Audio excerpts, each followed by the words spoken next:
It's Friday morning, which means it's time to talk to Willie Waffle once again. Good morning, Willie. Good morning. Happy Friday morning, and kind of an interesting blend of movies to talk about this weekend. Well, yeah, I think, you're really seeing in April, it's just, we're going to kill a little bit of time until the big summer blockbusters come out. So let's just see what we've got in the tank and throw it out there.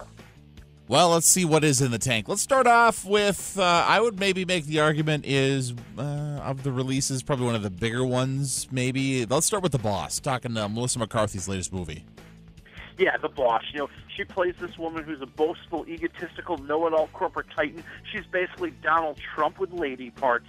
And now she's been thrown in jail for insider trading, and unlike all the other white-collar criminals in the world, she actually loses all of her money. And now she has to try to build herself back up. She wants to get back to the top of the mountain. And, of course, we are going to laugh along the way. And it's a movie that's best when it's outrageous, when it's crazy, when she's acting like she's insane, when she's, saying naughty things to little kids, when she's, getting thrown around and falling down stairs.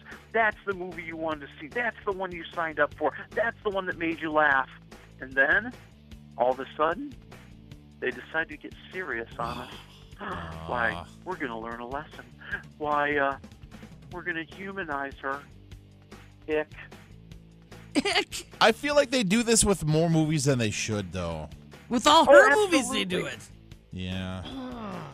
Yeah, and that's the problem here. You've got a movie that is very funny, and you don't have to have that emotional tie to it. We don't have to like this woman. We're being entertained by her. We know it's a movie. We don't have to emotionally want to see her better her life. I want to see her swearing. That's what I'm there for. So how much of the movie is her kind of, as you mentioned, being humanized? How much of a turn does this take, and how much of the movie is changed as a result of that? Well, that's the problem. It's the final act of the movie.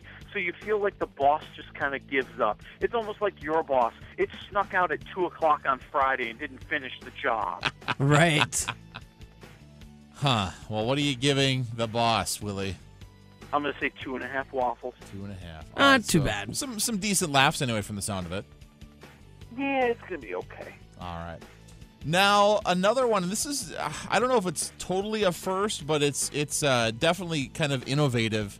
Hardcore Henry, which is a first-person movie. And I know there have been others that have tried doing similar things, but this is kind of an interesting take on movie making. Yeah, they're going to go the whole movie like this. They're going to make it look like it's a video game. So the idea is you wake up, and there's this sexy scientist babe who says she's your wife, and she puts you back together like you're the Bionic Man. And then, some albino Ben Affleck dude shows up and kidnaps your wife, and now you're trying to find him. And, there's... what can I tell you? I mean, the movie is just all action. It's like it was a movie that was delivered by Hollywood marketers who think all men just want to see nudity and action and graphic violence. So we're going to give it to them. Oh, and we're going to make them feel like they jumped out of the airplane. And we're going to make them feel like they climbed the wall. And we're going to make them feel like they got hit by the car. And there's no story holding it all together. There's no mystery holding it all together. There's no kind of, plot that makes you want to see how it's going to end. You're just kind of running and running and running. And I don't like all the shaky camera work. I just don't need to feel sick to my stomach when I'm watching the movie. Mm-hmm. Yep. So, for the sake of those who just want to go on a ride that's filled with a bunch of action, I mean, is it going to satisfy those people's need? Yeah, that'll be fine. I mean, but it's a 15-minute gimmick that's looking for an entire movie, and that's what upsets me. It's not a movie. It's basically a long YouTube video with better money to finance the stunts. Sure. All right, what are you giving Hardcore Henry? I'm going to say half a waffle. Wow. There you go. And finally, Jake Gyllenhaal back with Demolition. Yeah, and here he plays this widower. He's kind of struggling with the sudden loss of his wife. And, his whole world is just spiraling out of control. And the one connection he seems to make is with Naomi Watts, the customer service rep who gets his complaint letter about the vending machines at the hospital. So she calls him at like 2 o'clock in the morning, probably hoping that he looks like Jake Gyllenhaal. Of course. Yep. and now we have to see if they're going to save each other.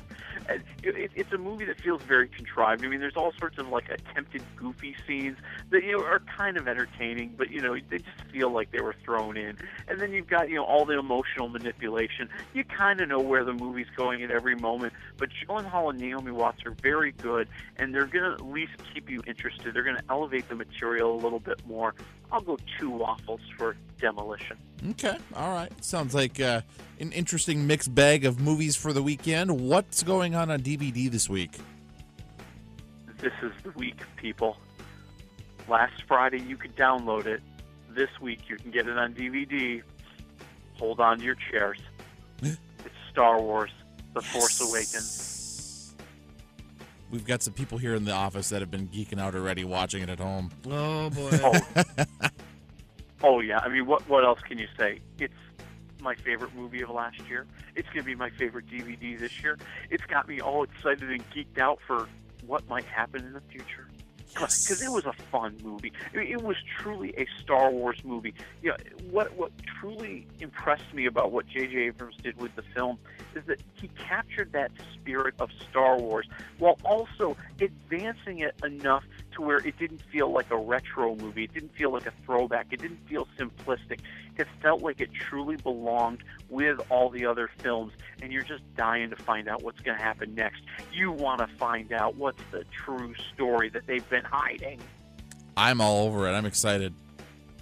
Oh, I can't get more excited. And you got 3 new Star Wars stars, and you got BB-8. Come on, BB-8, the greatest little android ever created. He's so charming. Oh. He's more charming than 90% of the actors in movies today. It's true.